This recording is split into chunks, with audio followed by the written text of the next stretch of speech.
Living in LA as a heavily tattooed person is kind of like living in a bubble. Here, tattoos are so normalized. Everyone from baristas to CEOs are tatted up. You'll walk into a yoga class and the instructor will have a full sleeve and a neck tattoo. It's just not a big deal here. Honestly, I feel like the default here is tattooed and hot.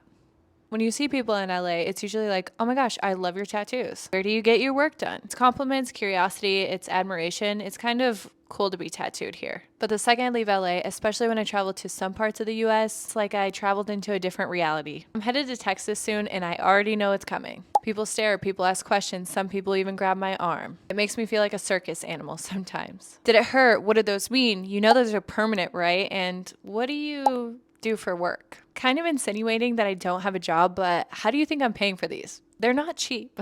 And listen, I don't mind the questions. I'm not mad about it. I know it just comes from curiosity or lack of exposure, but it feels so weird to be normal in one place and like a walking statement in another. It just reminds me how different the social landscape is depending on where you are. Like in LA, your tattoos might tell your story, your art, your community, your style. But in other places, it might tell a story that others project onto you. I've learned to have grace about it, but I also think it's important to talk about how appearances are still judged and how that judgment changes depending on where you are and who's looking at you. It's a weird kind of shape shifting to be admired in one place and misunderstood in another. But either way, I show up as myself. But if you're watching this and you've asked a tattoo person if it hurts, yes, it does. Especially when a grandma is staring at you for 7 minutes at a Cracker Barrel. Anyways, I just wanted to share that with you guys and how it's different how I'm perceived everywhere I go. And I understand that that comes with the territory and I've learned to have grace for that. I'm curious to know where you live and if tattoos are seen as normal or do people still stare? Let me know in the comments. Thanks for watching.